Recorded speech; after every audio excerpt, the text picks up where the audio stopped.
ፊንፊኔ የኦሮሚያ ዋና ከተማ ነች። ህገ መንግስቱ ነው የሚለው፣ የኦሮሚያ ህገ መንግስት ነው የሚለው።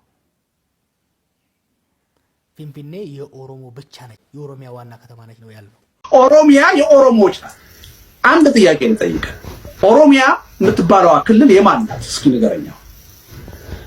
ኦሮሚያ ውስጥ የሚኖሩ ህዝቦች ነው መሬት ነች አይልም። ህገ መንግስቱ እንደሱ አይልም።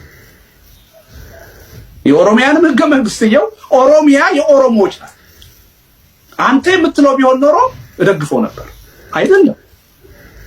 በሚሊዮን የሚቆጠሩ ኦሮሞ ያልሆኑ ሰዎች እዛ ክልል ውስጥ ያሉ ባለቤት አይደል?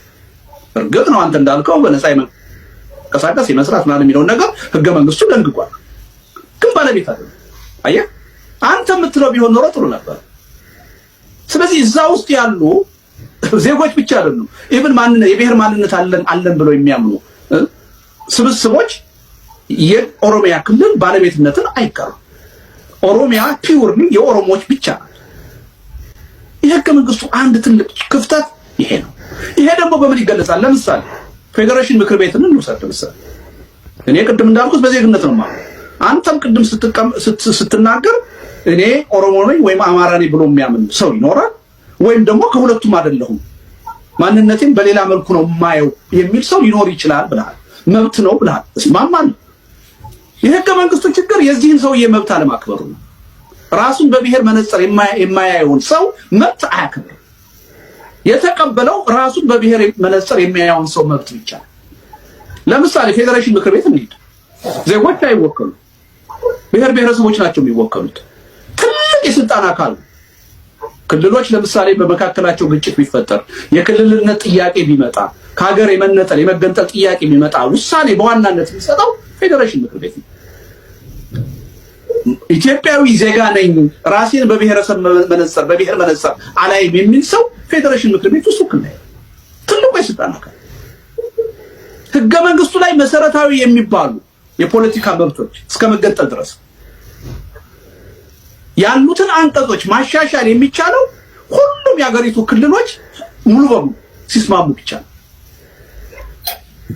ካሉት አሁን 11 ሆነዋል። ካሉት 11 ክልሎች 10ሩ አንድን አንቀጽ ተቃውመው ወይም ደግፈው አንደኛው ብቻ ቬቶ ማድረግ ይችላል። በዓለም ላይ እንዲህ አይነት አንድ ዲሞክራቲክ ህገ መንግስት ኖሮ አያውቅም። ሪጅድ የሆነም ለመሻሻል እድልም አይሰጥ። ግን የታሪክ ሂደት ነው። አሁን ጋሽ በቀለ 1983 ኢህአዴግ ስልጣን ሲይዝ የኢትዮጵያ ህዝብ ቁጥር 50 ሚሊዮን ነበር። ኢኮኖሚ ያን አልነበረም። የቴክኖሎጂ ጉዳይ በብዙ ነገር በ30 ዓመት ተለውጠናል፣ በበጎም በመጥፎ። የዛሬ 30 ዓመት የመጣ ህገ መንግስት እስካሁን ድረስ ሳይሻሻል መቀጠሉ ራሽናል ነው? ትክክል ነው? ከዛ በኋላ ብዙ ሀገሮች ስንት አይነት የህገ መንግስት ማሻሻያ አድርገዋል። እና ህገ መንግስቱ አይሻሻልም ማለት ተገቢ አይመስለኝም። አንድ ዲሞክራቲክ የሆነ አስተሳሰብ ነው። አሁን ትልቁ ችግር ያለው እዚህ ጋር ነው። ህገ መንግስቱ የብሔር ብሔረሰቦችን መብት እንጂ የግለሰቦች ላይ አይመጣምና ያ ደግሞ ብዙ ነገሮችን ዋጋ ያስከፍላል ብዬ አስባለሁ። አንድ ሀገር ውስጥ የሌለን በሚመስል ሁኔታ ማህበረሰባችን በአንድ ሀገር ውስጥ የማይኖር በሚመስል ሁኔታ ተዘዋውሮ የመስራት የመኖር መብት አለው የሚል አስተሳሰብ ሲራመድ አንዱ ክልል ሰው ወደ ሌላው ምናምን የሚመስለው የተለያየ ሀገር ሰዎች የሆነን ነው። ያን ለአንድ ሀገር የወጣ ህግ አይመስልም ማለት ነው። አካሄዱ ለአንድ ሀገር የወጣ ሳይሆን የየራሱ ህገ መንግስት ያለው ሀገሮች ጥርቅም የሚመስል በ1983 የተዋቀረች ሀገር የሚመስል አካሄድ ያለው ነገር አለና መብት መከበር፣ የብሔረሰቦች፣ የቋንቋዎች፣ የባህሎች፣ የታሪክ የመንድገቱ መልካም ነው። በሱ እንስማማለን። ነገር ግን ሪሊ ኢሹ የሚሆነው አንዱ አካባቢ ላይ የሚኖር ሰው ከሌላው አካባቢ ይውጣልኝ የሚል ምናምን አይነት አስተሳሰብ ውጣልኝ ምናምን የሚል አይዲዮሎጂ የሚመጡት ከእንደዚህ አይነት አስተሳሰቦችና ህጎች ነው። አንድ ሀገር ውስጥ የምንኖር በማይመስል ሁኔታ ማለት ነው። ተዘዋውሮ የመስራት የምንማ የውጭም ሰው እኮ መብት አለው። ፓስፖርቱን ምናምን ይዞ ከውጭ መጥቶ የመስራት የመንቀሳቀስ ምናምን መብት አለው። የሚቀረው ኦልሞስት ፓስፖርት በሚመስል ሁኔታ ክልሎች እስኪያዋቅሩ የተለያየ ሀገር የሚመስል አይነት አካሄድ ያቀፈ ነውና ልደቱ አያሌው በዚህ እንትን ይላል። ግን ደግሞ በሌላ በኩል ደግሞ ኢትዮጵያኒስት ነንም ደግሞ የሚሉ የብሔር ብሔረሰቦችን መብት ደግሞ ከእንትን አውጥተው ከኢኩዌሽን አውጥተው የሚንቀሳቀሱም ደግሞ ሰዎች አሉ። ያንንም ደግሞ አንቀበልም። ያም ደግሞ ራሱን የቻለ ኢሹ ነው ግግም የሚለውም ማለት ነው። ስለዚህ ባላንስ የማድረግና ሀገሪቷ አንድ እንዳለች ቀጥላ የህዝቦችን መብት ደግሞ የሚከበርባት አይነት አካሄድ ያስፈልጋል ብዬ አምናለሁ።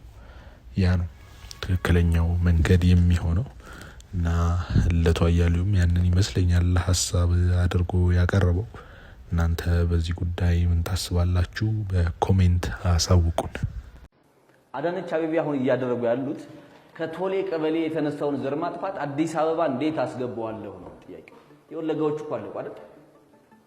ተበልቶ የማያውቅ ቅጠል ምግብ እንዲሆን የሚነግሩን፣ ኢትዮጵያ ውስጥ ምንም ችግር የለም የሚሉን፣ ከተማ ውስጥ ሰው እየተሰቃየ ደግሞ ምንም አይነት ስቃይ የለም ግን መብታችሁን የምትጠይቁት ኦሮሞ ስለምትጠሉ ነው ብለው ወደ ማስፈራሪያ ሁሉ ይሄዳሉ። እሳቸው ሶስቱ ስላሴ ያለን የምንላቸው ቤተ መንግስትም ኦህዴድ ነው ያለው፣ አዲስ አበባ ከተማ ከንቲባም ኦህዴድ ነው፣ እዛ የኦሮሚያ መስተዳድርም ኦህዴድ ናቸውና እየተቀያየሩ ነው የሚተውኑት። እንደ እኔ አሁን ብልጽግናን እንደ እብዱሻ ነው ማየው፣ ያገኘውን ሁላ ሚናከስ አይነት አድርጌ ነው ማየውና ድመት ቤት ዘግተህ ከገረፍካት ነብር ትሆናለች ነው አይደል የሚባለው። የአዲስ አበባ ከተማን ህዝብ ነብር ሊያረጉት ተነስተዋል። የእሳቸው ዘመድ የሆነ ሰው አዲስ አበባን ሲያጥለቀልቃት በደስታ ያወራሉ አይደል? ሌላውስ በሌሊት በሸኔ ስም የገደሉት አንሷቸው፣ በቀን ደግሞ አሁን በዛ ከሄድን አሰብ የኛ ሲሆን የማን ሊሆን የሚለው ራሱን የቻለ ጥያቄ ይሆናል ብዬ አስባለሁ። እኔ የማን ነው የሚሆነው? አሰብ ራሱ የአፋር ነው የሚሆነው? ሜቢ በዛ ከሰፋ አፋር ወይስ የምን ክልል ሊሆን ነው? እሺ አባይ ግድብስ የማን ሊሆን ነው በዛ ከሄድን? ምክንያቱም አባይም እኮ ቤኒሻንጉል ጉሙዝ ክልል ውስጥ ነው የሚገኘው። የቤኒሻንጉል ነው ማለት ነው አባይ። እንደዛ ነው የምናየው በጊዜያት ከሄድን ወደዛ መሄዳችን ነው። ያው ዞሮ ማንም አዋጥቶ ቢሰራውም የእርሱ አይደለም ማለት ነው እዛ ከሄድን እና የጋራ የምንላቸውን ነገሮች ልናጣቸው ሊሆን ስለሚችል መጠንቀቁ የተሻለ ነው ብዬ አምናለሁ እኔ በበኩሌ። ምክንያቱም አለበለዚያ ነገሮች በመልካም እየሄዱ አይቀጥሉምና እየተበላሹ ነው የሚሄዱት።